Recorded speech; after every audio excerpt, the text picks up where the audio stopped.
দেখে আর সহ্য করতে পারলাম না।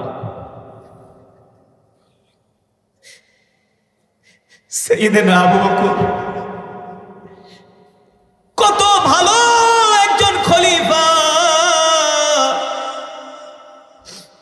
যিনি কিনা মদিনার খলিফা হইয়া মহিলার ঘরে ঢুকে, অন্ধের ঘরে ঢুকে নিজের হাত দিয়া থালা বাসন ধুয়ে দেয়, ঘর পরিষ্কার করে দেয়, তার বিছনা ঝেড়ে দেয়, নিজের হাত দিয়া রুটি বানায়া অন্ধ মহিলাকে খাইয়ে দেয়।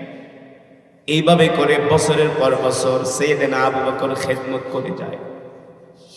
এইভাবে খেদমত করতে করতে মুসলমানদের প্রথম খলিফা হযরত আবু বকর সিদ্দিক ইবনে কুহাফা রাদিয়াল্লাহু তাআলা আনহুর ইন্তেকাল হয়ে যায়। এবার খলিফার দায়িত্ব নেন হযরত ওমর। কে? এবার খলিফার দায়িত্ব নেন হযরত ওমর। হযরত ওমর রাদিয়াল্লাহু তাআলা আনহু যেদিন থেকে খলিফার দায়িত্ব নেন, তার মাথায়ও একটা টেনশন। সাইয়েদনা আবু বকর তো ইন্তেকাল করছে, কিন্তু তিনি যেই অন্ধ মহিলাকে খেদমত করতেন তিনি তো আর ইন্তেকাল করে নাই, তিনি তো বেঁচে আছেন। তার মানে সাইয়েদনা আবু বকরের পরে ওই খেদমতের দায়িত্ব তো হযরত ওমরের ঘাড়ে। আল্লাহু আকবার। ওই অন্ধ মহিলা তো আর জানেও না, বোঝেও না কে তার খেদমত কইরা যায়।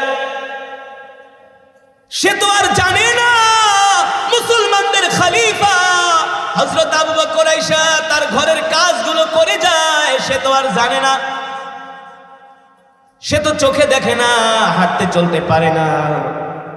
হযরত ওমর বলেন, আবু বকর রাদিয়াল্লাহু তাআলা আনহুর ইন্তেকাল হয়ে গেল, আমার মাথার মধ্যে টেনশন চলে আসলো যে সাইয়েদনা আবু বকর তো দুনিয়া ছেড়ে চলে গেছে, অন্ধ মহিলা তো বেঁচে আছে।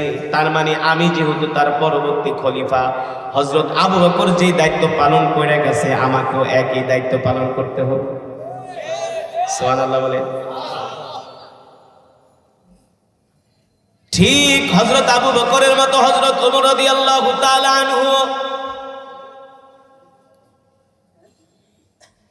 ফজরের নামাজ পড়ে মসজিদ থেকে বের হয়ে গেলেন, ওই অন্ধ মহিলার ঘরে ঢোকেন। একদিন, দুই দিন, তিন দিন ওই মহিলার ঘরে যায়া তার থালা বাটিগুলো ধুয়ে দেয়, কাপড়গুলো ধুয়ে দেয়, বিছনা পরিষ্কার করে দেয়, নিজের হাত দিয়া রুটি বানায়া ওই মহিলাকে খাওয়ায় দিয়ে আসে। কিন্তু অন্ধ মহিলা তো আর জানেন না আগের যিনি তার খেদমত করতেন সে যে দুনিয়াতে নাই। সে জানতেন?